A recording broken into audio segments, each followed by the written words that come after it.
And friends, if you've ever despaired of your heart, ever despaired of your sinfulness, you know it was the power of God that saved you. It was the power of God that saved you. It wasn't your own strength. It wasn't your own ingenuity. The gospel is God's power because, friends, that means that we don't have the power to save ourselves. Okay, thank you everyone for this great singing. And you've seen the theme of our songs today, the greatness of God, the power of God. And we're continuing our series on God, our all-powerful one. I saw a tremendous display of power this week watching the Olympic men's judo final. I'm not sure if any of you saw that. It was the open category, and a Frenchman won the gold medal. He was 6'8", had not lost in about 150 bouts, and he was his opponent was, I think, a Korean fellow who in comparison looked about 4 foot tall. I know he was probably 5.5 feet, but he looked about 4 feet tall, and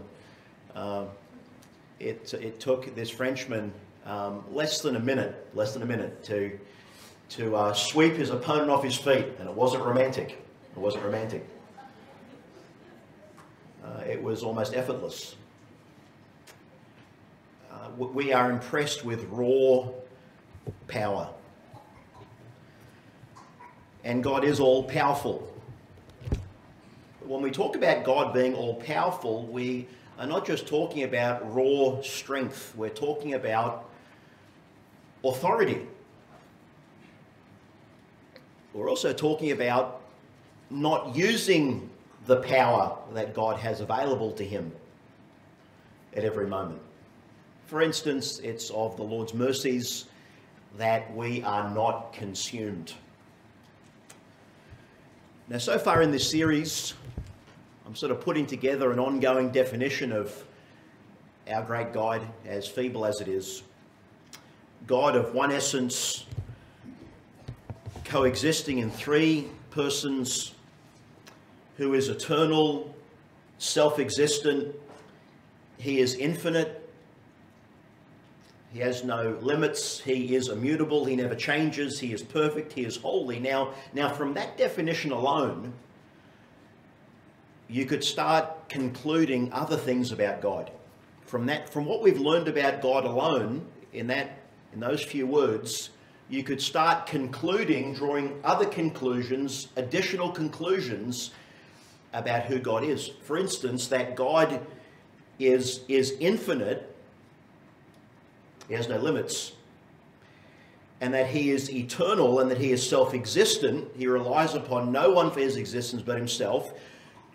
You could conclude that thus God possesses all power, and that's exactly right. That's how God's attributes work. They relate to each other. He is all these things at once.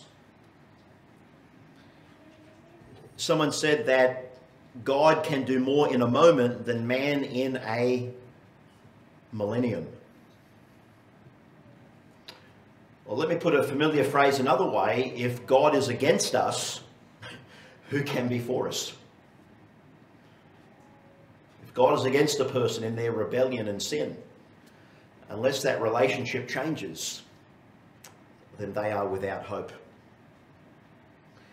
Someone else has said, marvel not that God does great things, marvel that he stoops to do such little things.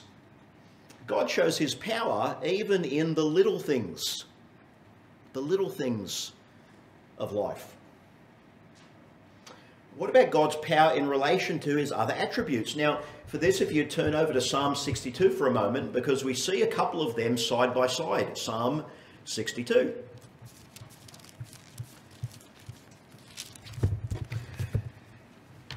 Look at verse 11 and 12. 11 and 12 of Psalm 62, the last two verses of Psalm 62. The writer says, God has spoken once, twice I've heard this, that power belongs to God. Whatever authority or power you may have in your life over others. Over others.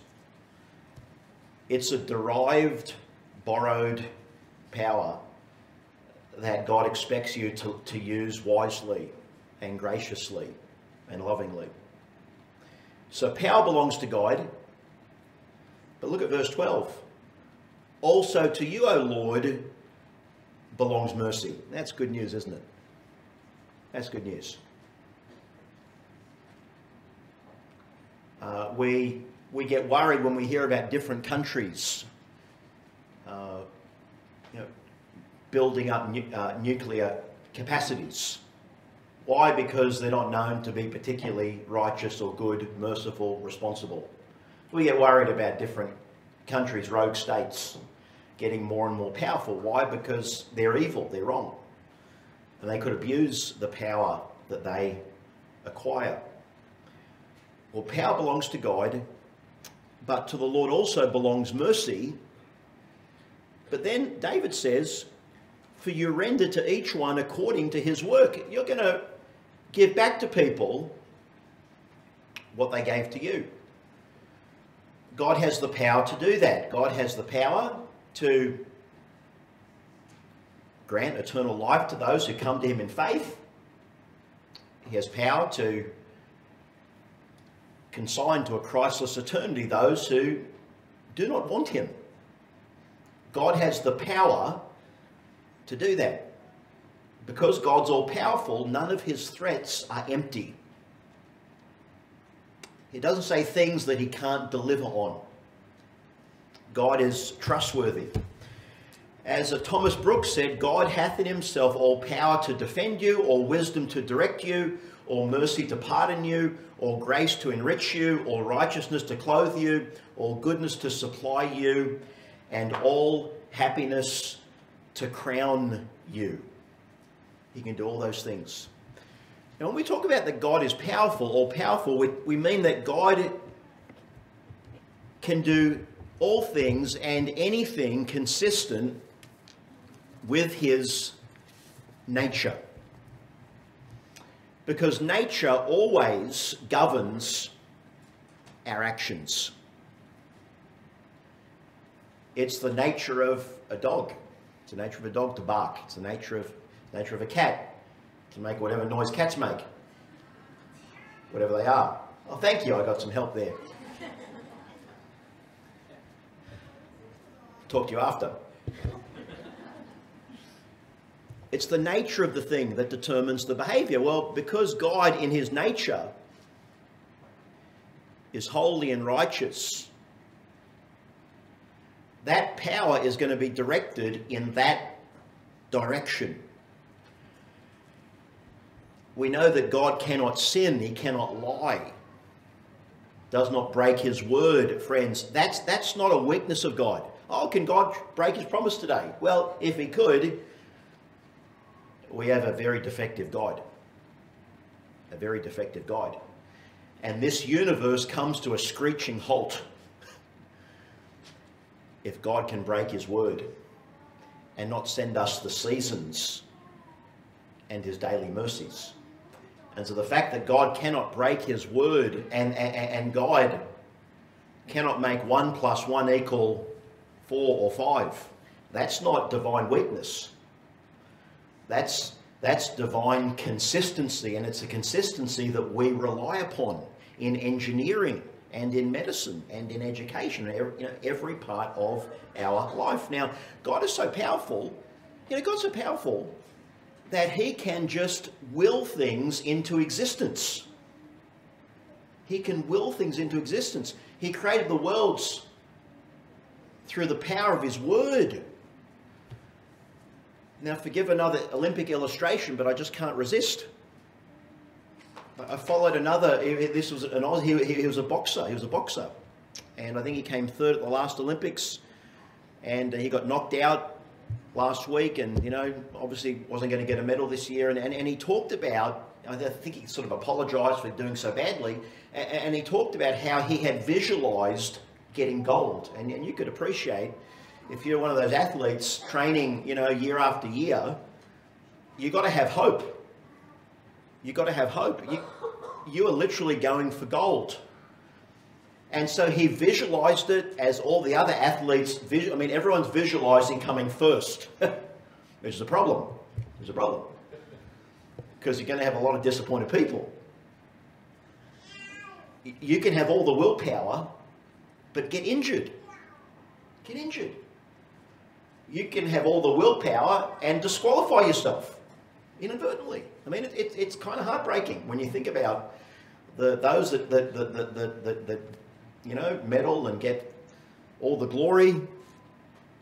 There are all those other competitors that have the same kind of willpower, but for whatever reason, they're not 6'8". They're only 5.5 foot tall. Disadvantage.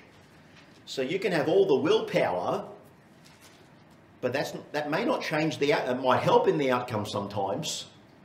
But God can do things just because of his will, just by uttering the word. Another reason why we know God is all powerful is because that's one of his names. Remember we read in Genesis 17, God appears to Abraham, I, the Almighty. The Almighty. So one of his very names means that he is all powerful. He's also the Lord of hosts. He is the mighty one of Israel. He is King of kings and Lord of lords. He is the blessed, the only sovereign. And William Gurnall, the Puritan, said, one Almighty is more than all mighties. There are many who think they're almighty, but only God occupies that place. That God is all powerful doesn't mean that he always uses that power. God doesn't create new universes every day. He could, but he doesn't. God chose the nation of Israel and not other nations for his special purposes. Jesus chose 12 apostles. He could have chosen other men. In fact, I think, remember in Matthew 26, when the chief priests and others come to arrest Jesus, and he says, don't you know that I could pray to my Father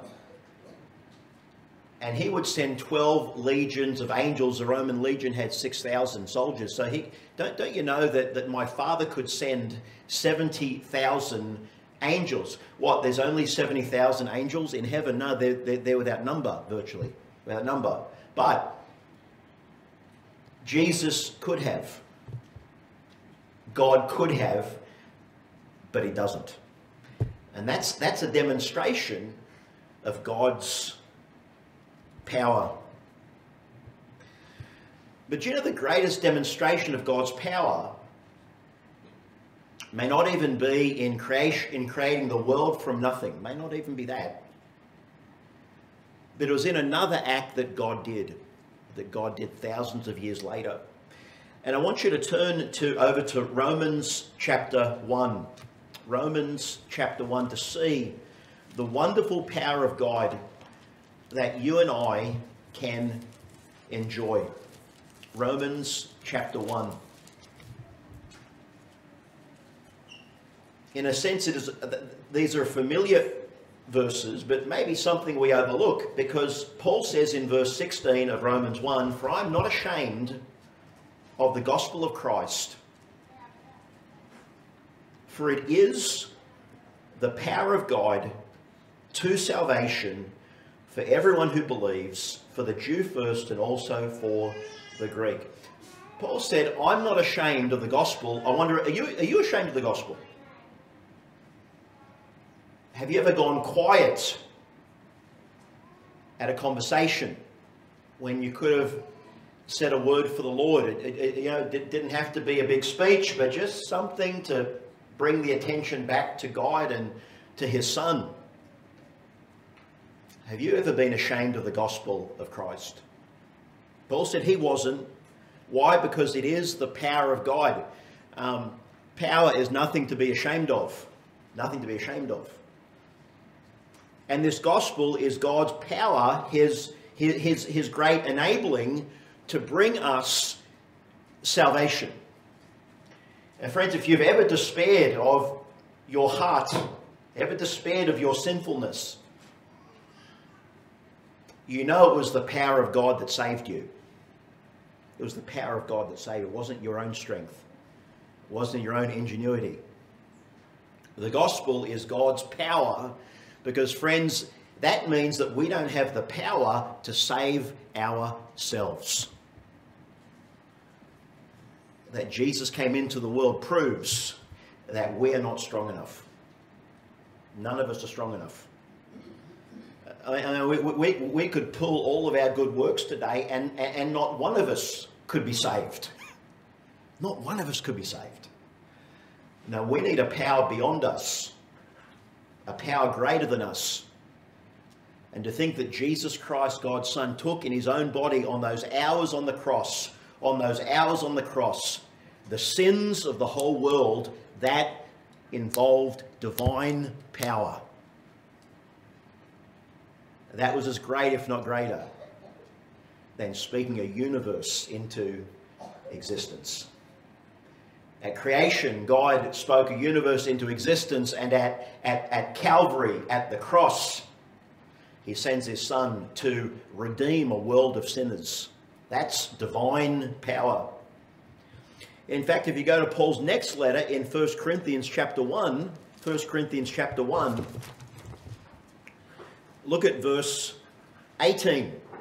Look at verse 18 of 1 Corinthians 1. For the message of the cross is foolishness to those who are perishing. That is true. The gospel today is foolish and it's offensive to a dying world. But to us who are being saved, yes, God is daily transforming us and delivering us from the power of sin. To us who are being saved, it's the power of God. It's the solution. It's a solution. The gospel is the endless source of our divine enabling. It's how we get victory over temptation. It's how we respond without reacting. We give all the credit and glory to God. Our ongoing salvation is evidence of the power of God. And for those athletes that we admire, respect, we're in awe of, every 4 years someone retires and the record is bested and bested. Or they just cancel that sport, they get another sport in. Friends, that human power is very short-lived. Very short-lived. Believers have an eternal gospel, the eternal power of God. But then look down at verse 24. Verse 24, when he talks about the foolishness of the cross to the world. Look at verse 24. But to those believers who are called Jews and Greeks, Christ, the power of God and the wisdom of God. The power of God and the wisdom of God. Our confidence is not in ourselves. How powerful is God? Look at verse 25. Because the foolishness of God is wiser than men, and the weakness of God is stronger than men. It's like this. It's like God's little finger. Yeah, God's little finger is stronger than man's strongest fist. How strong is he? Well, his weakness, so to speak, is stronger than the strongest man in the world. Do you know the power of God in salvation? Do you know it in salvation? Do you know what it means to be forgiven by God? And to know that the world, the flesh, and the devil are, as it were, defeated foes. God has translated you. He has transplanted you from the kingdom of darkness into the kingdom of his dear Son. That takes raw power and authority. And Christ has it. Think about Jesus. Think about Jesus on the Sea of Galilee. And he meets his disciples there, and he calms the storm. And the disciples say this, "Who can this be that even the winds and the sea obey him?" The winds and the sea, just the power of his word.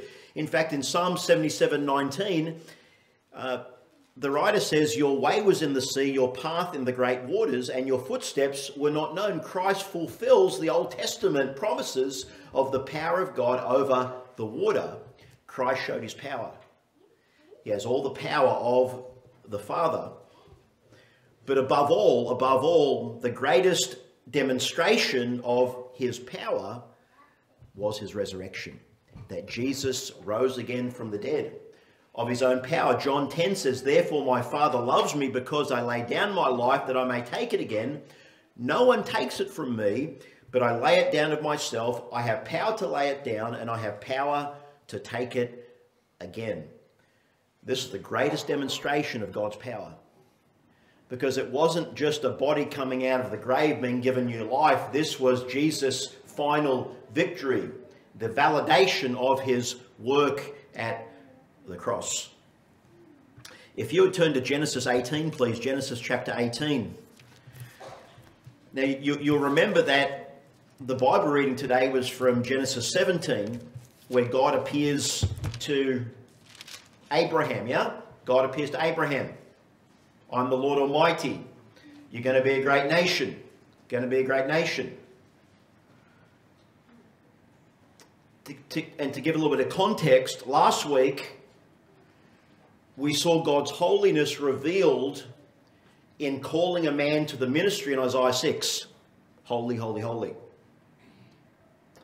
Well, in Genesis 17 and then 18, we have God's all power revealed, but I want you to notice the circumstances. By the time we get to Genesis 18, Abraham, as we read from Genesis 17, is 99, his wife is 90. His wife is 90. And God tells Abraham,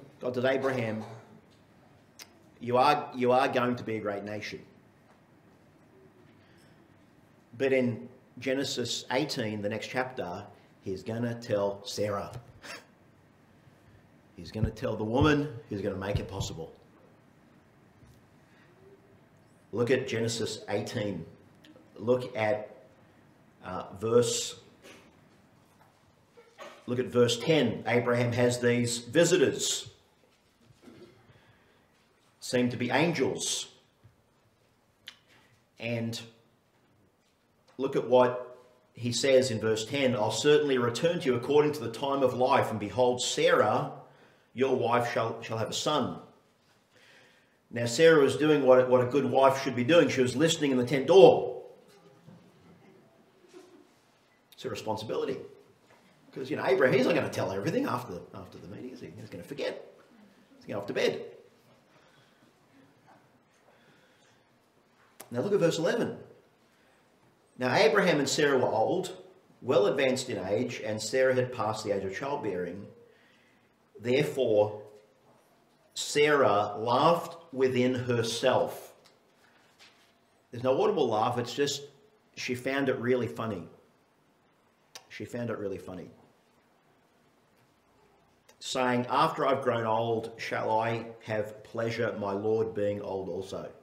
Yeah, it's not going to happen for a number of reasons. It's not going to happen. But look at what happens in verse 13. "And the Lord said to Abraham, why did Sarah laugh, saying, shall I surely bear a child since I am old?" And verse 14, "Is anything too hard for the Lord?" Because he's the Almighty. And he can ask questions like that. In Isaiah 6, God reveals his holiness to an undone man. Isaiah, he's got unclean lips. He dwells with the people of unclean lips. He's broken before God. God shows his holiness. In Genesis 17 and 18, God appears to a couple way beyond the parenting thing. And God says, you can laugh this off, you can dismiss it, but nothing is too hard for me. This wasn't about Sarah's faith or Abraham's faith at this point. It was God's promise.